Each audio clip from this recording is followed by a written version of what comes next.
সামনে রমজান মাস আসতেছে। কোন মাস? রমজান সুন্নত না ফরজ? যেটা আসতেছে এটা কি সুন্নত না ফরজ? রমজানের ফজিলত মনে হয় কম। কেমন ফজিলত? কম না বেশি? কেমন বেশি? অনেক বেশি।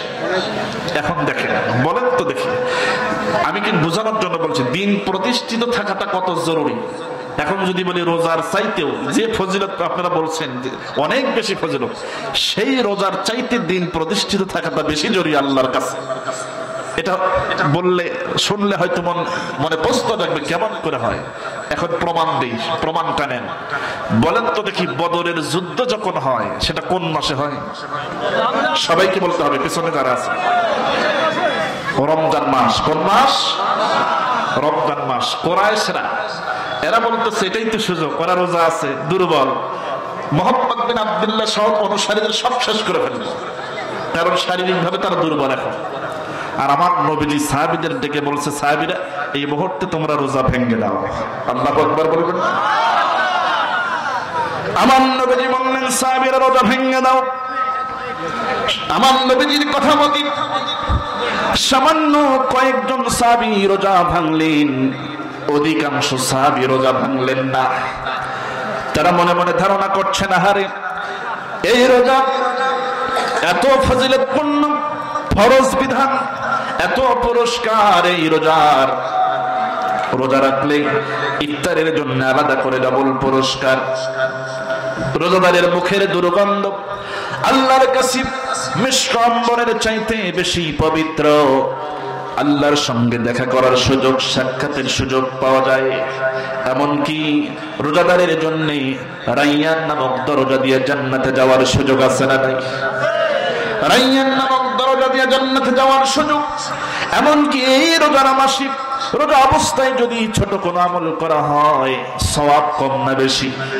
বহু গুণে বাড়ায়া সওয়াব লিখে দেওয়া হয়। অতএব রোজার ফজিলত তো কম নয়। আমরা রোজা ভাঙব না, রোজা অবস্থায় যুদ্ধ করতে চাই। অতএব রোজার সওয়াবও পেতে চাই, জিহাদের সওয়াবও পেতে চাই। অধিকাংশ সাহাবী এই ধারণা করলেন মনে মনে, তারা ভাবলেন রোজা ভাঙবো না, রোজা অবস্থায় যুদ্ধ করব, রোজার সওয়াবও পেতে চাই, জিহাদের সওয়াবও পেতে চাই। আমার নবীজি সকল সাহাবীর মনের এই অবস্থাকে অনুমান করতে পারলেন। এবার নবীজি সকলের সামনে দাঁড়ায় গ্লাস ভর্তি পানি হাতের মধ্যে নিয়ে সকলকে সামনে রেখে বিশ্বনবী এই গ্লাস ভর্তি পানি পান করলেন, নিজে রোজাটা আগে ভেঙে দিলেন। আল্লাহু আকবার। আমার নবীজি বলছেন, সাহাবীরা শোনো, আমি রাসূল রোজা ভেঙে দিলাম, তোমরাও রোজা ভেঙে দাও। কারণ এভাবে করে শুধু আজকে নয়, কিয়ামত পর্যন্ত যদি এভাবে আল্লাহর দ্বীনের উপর যদি আঘাত আসে, আল্লাহর দ্বীনকে যদি মিটায় দিতে চায় কেউ, কোন শক্তি যদি আল্লাহর হুকুমকে দুনিয়া থেকে মিটায় দিতে চায়, আল্লাহর দ্বীনের উপরে যে আঘাত করতে আসে, কিয়ামত পর্যন্ত এইভাবে করে রোজা ভেঙে দিয়ে হলেও কাফেরদের বিরুদ্ধে যুদ্ধ করা যায় আছে।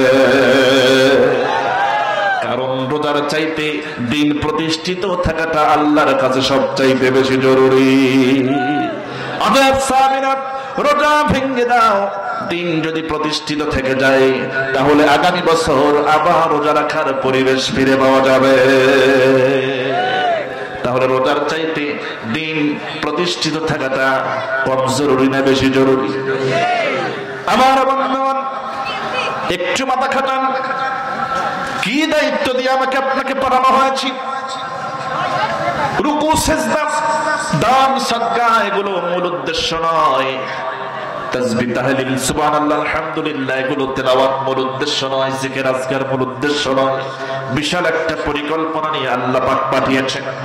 যদি নামাজ, রোজা, রুকু, সিজদা এগুলোই যদি মূল হতো, আল্লাহর প্রশংসাই যদি মূল হতো, তাহলে মানুষকে বানাবার কোনো প্রয়োজন ছিল না।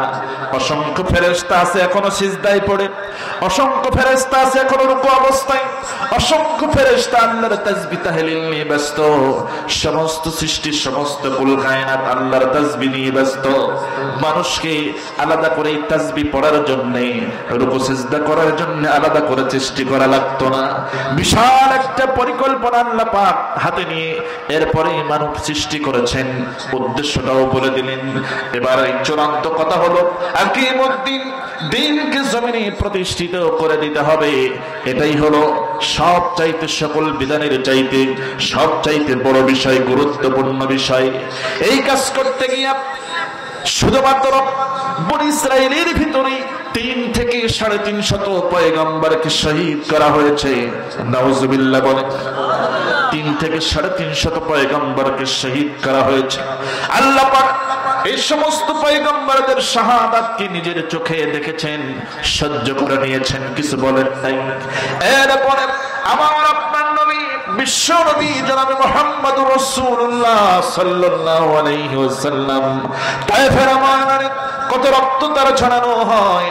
আল্লাহ পাক আল্লাহর নবীর এই যে পাথর ছুঁড়ে ছুঁড়ে রক্ত ছড়ানো হলো, আল্লাহ পাক দেখেছে কি দেখে নাই? বল দেখেছেন, কিন্তু আল্লাহ সহ্য করে নিয়েছেন, মেনে নিয়েছেন।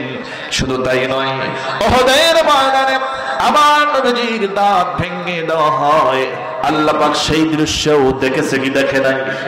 তাও দেখেছেন, তবু আল্লাহ পাক সহ্য করে নিলেন, মেনে নিলেন। কারণ আল্লাহ পাক বোঝাচ্ছেন পয়গম্বরদের শাহাদাত আমি সহ্য করে নিয়েছি, নবীর শরীরে রক্ত ঝরানো হয়েছে আমি দেখেছি, সহ্য করে নিয়েছি। নবীর দাঁত ভেঙে দেওয়া হয়েছে, আমি আল্লাহ অন্ধ নই, কানা নই, সব আমি দেখেছি, তবু আমি সহ্য করে নিয়েছি। কারণ আমি আল্লাহ চাই পয়গম্বরদের শাহাদাতের বিনিময়, নবীর শরীরের রক্ত ও দাঁতের বিনিময় এই জমিনে আমার আইন প্রতিষ্ঠিত হয়ে যায়। চিন্তা করে কত বড় কথা। আজকে গোটা পৃথিবীর মুসলমানদের মগজ থেকে এই আকিমুদ্দিনের চিন্তাকে ভুলিয়ে দেওয়া হয়েছে, বের করে দেওয়া হয়েছে, মুছে ফেলে দেওয়া হয়েছে।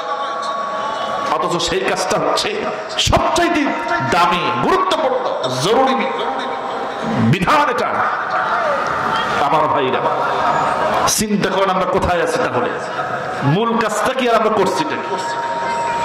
যে রোজা সামনে আসতেছে, রোজাকে নিয়ে কত প্রস্তুতি। আসার সময় ভাই গল্প, আরজান ভাই গল্প করতেছে, এরপর আব্দুল ওয়াহাব ভাই যে মুড়ি কেনা নিয়ে ব্যস্ত, ছোলা বুট, এই ছোলা চলবে না, আর এক ছোলা ওটা নিয়ে ব্যস্ত, অথচ রোজার কোনো খবর নাই।